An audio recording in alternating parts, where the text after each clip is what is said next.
On 1+1, an about-face for international climate change skeptic Bjorn Lomborg. Is your mobile your best friend? And how to bring up happy boys.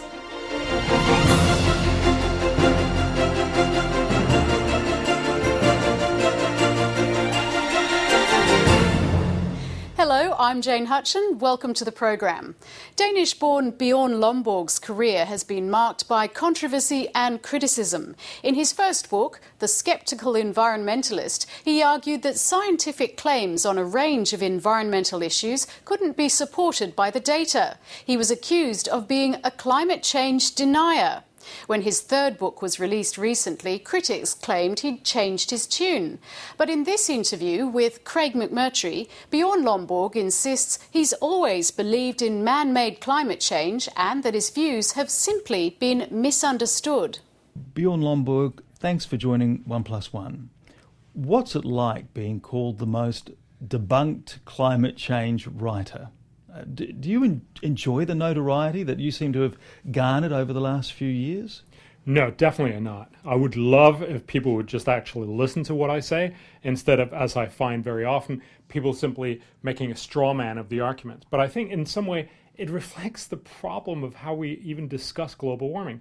There's this tendency of an incredible bipolarity. Either you think it's the greatest challenge ever to face humankind and we're going to all die if we don't do something about it, or it's the greatest hoax ever perpetrated. And there seems to be very little position in between. And that's where I'm trying to say, what we actually need to realize, neither of these extreme positions are true. Global warming is real, but it's not the end of the world. So let's find a smart, middle-of-the-road solution, if you will, and that actually makes everyone annoyed with me.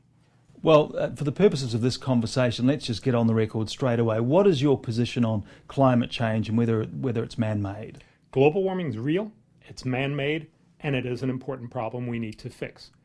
But the other part of the message that I make is the current approach that we've been trying for the last 18 years is not working. And so we need to recognize that while it's a problem we need to fix, we're just not doing a very good job right now. So let's find a smarter way forward. Okay, so then we come to your book, Cool It, where, as I read it anyway, you seem to be saying pretty much the point you were making before, that we need to take the temperature down, no pun intended, on the debate. Was that the central thrust of that book? There were 2 points. One is, yes, let's get the temperature down, because fundamentally, if we're scared, we make panic decisions, and those are not very good ones. But also, we need to find that there are much smarter ways to tackle global warming, and that was the second thrust, and the one that we've carried through in the new book, Smart Solutions. Isn't that really a soft sell way of saying that climate change doesn't matter? A title like Cool It, that kind of an argument? No, I don't think so. I think fundamentally it's about recognizing that we have to find a middle position, a pragmatic middle from the end of the world and not happening at all. Because if we don't cool it, let's look at what's happened over the last 5 years. Al Gore was incredibly successful in getting everybody up in arms about global warming. And I think we should give him credit for making a lot of people realize global warming is real. You've also said he was an alarmist, I think. But at the same time, he did so by scaring the pants off of people. Now, that's an incredibly good short-term way to get people up in arms. But if global warming, and it is a 90-year problem, it has to go on for the rest of the century. We have to find solutions for the rest of the century. You can't scare people for 90 years. You scare them for 5, and then we get tired. And that's what's happening now. We're seeing people pulling back because, hey, we just saw him show how Florida was going to get all inundated. It hasn't happened. So maybe it wasn't true at all. And that's what we're seeing in the polls, that people are pulling back and not even believing in global warming. So I think we need to realize this is about cooling down and getting to a rational place, talking about what is the problem of global warming. How much of people withdrawing, though, if that's right, is about the fact that the debate has become so confused, so detailed, and so rancorous? Well, I think that's probably also part of it. But I think fundamentally it's really a question of saying, if you get people all excited about this and they all think, oh my God, it's the biggest problem in the world, and we're going to see all these scares, and then for the next 5 years we've seen virtually no hurricanes hit the U.S., then clearly people start saying, well, what happened to all those hurricanes Al Gore promised us? And then you say maybe it's all a hoax. Now, both of those arguments are wrong. Katrina, though, in hurricane. Katrina put global warming on the American map, absolutely. And I think wrongly so, because the real problem, of course, of Katrina was that we'd built levees too low and that we hadn't evacuated the city. But the fundamental point was, just as it was misused to put global warming on the map, it's also now being misused to say, see, there's been no major hurricanes. Maybe it was all a hokum, what Al Gore was telling us. And so getting off this incredibly inflated vocabulary, this, as some people call it, the climate porn, will actually make it possible for us to have a more rational conversation about, so what should we do, instead of always vacillating between, it's the end of the world, oh, don't worry about it at all. Which brings us, I think, quite neatly to your book, Smart Solutions to Climate Change. Why did you write the book?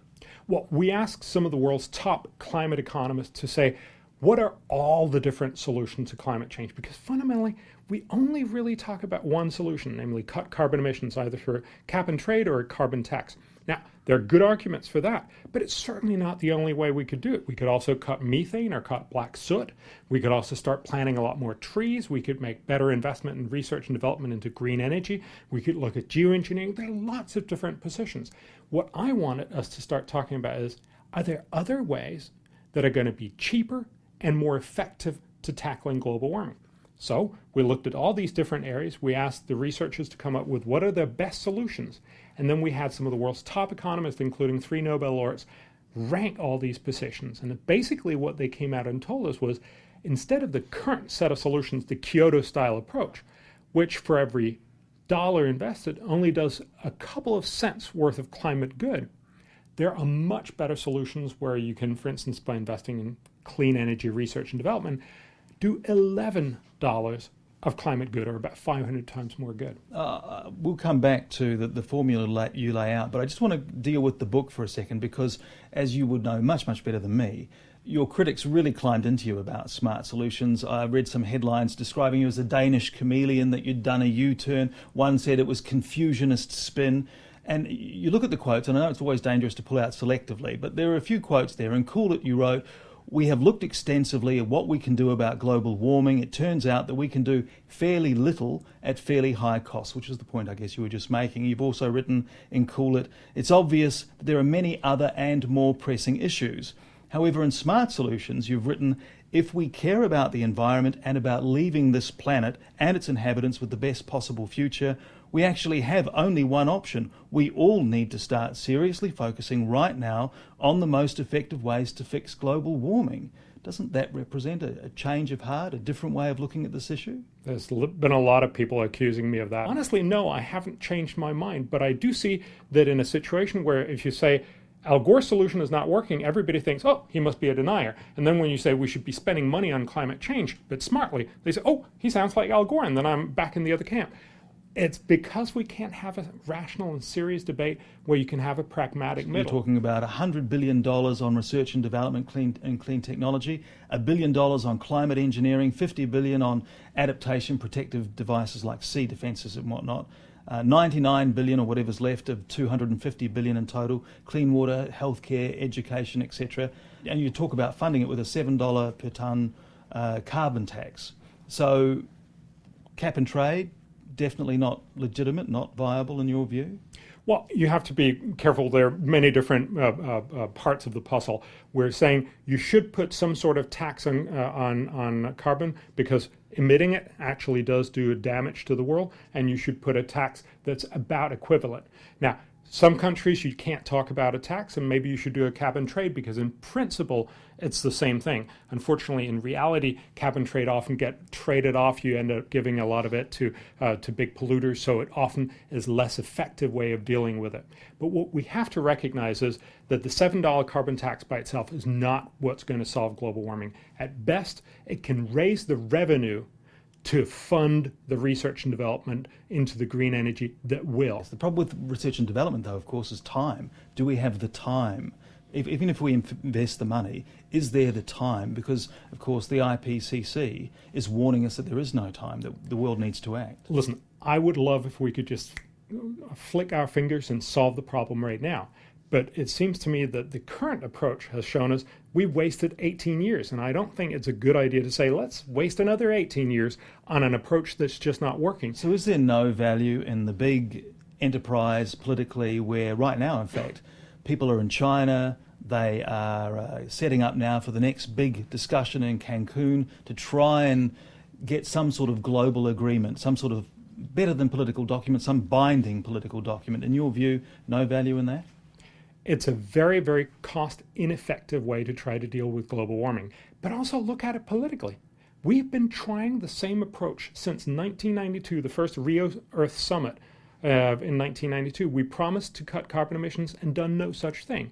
At some point, it seems to me, we've got to start asking ourselves, this is not working. And there's something slightly bizarre about the way that people met up in Copenhagen last year, and it failed for the 18th time, and failed pretty spectacularly, yet most people say, okay, then we got to go to Cancun next year and try the same solution. And if it doesn't work in Cancun, we'll meet in South Africa the year after and try and see if we can do it there. You've become such a polarising figure on this issue. Do you have any regrets? What have you learned over the years as you have pursued these books and your agenda?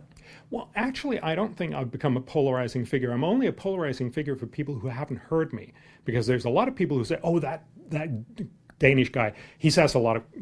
Can you say crap in this show? But the point is, if you actually meet me, if you hear my message, a lot of people come up after I've given talks and say, "I thought I'd hate you." That actually makes a lot of sense. And so we're coming out with a new film, and I actually think that's one of the ways that a lot more people are going to hear this message. And as I understand, a lot more people are going to start saying, yeah, we need to be able to say both. Global warming is real. It's not the end of the world. Let's find smart solutions. And that, I think, will really mean that we'll end up doing much, much better in tackling global warming. Bjorn Lomborg, thank you very much for talking to 1+1. Thanks. How do Australians use their mobile phones, and why does it matter? Well, the biggest users are in the 18 to 30 age group, and studying their usage has broken down many of the myths about how young adults think and behave. Kate Crawford is one of the academics involved in a current study about young adults and mobiles. She's the Associate Professor in Journalism and Media Research at the University of New South Wales. Kate Crawford, thanks very much for talking with 1+1. You've been involved in a 3-year study into mobile phones and social media use amongst Australians aged, I think, 18 to 30. That's right. Why particularly that group? Look, we were really interested to study this particular group.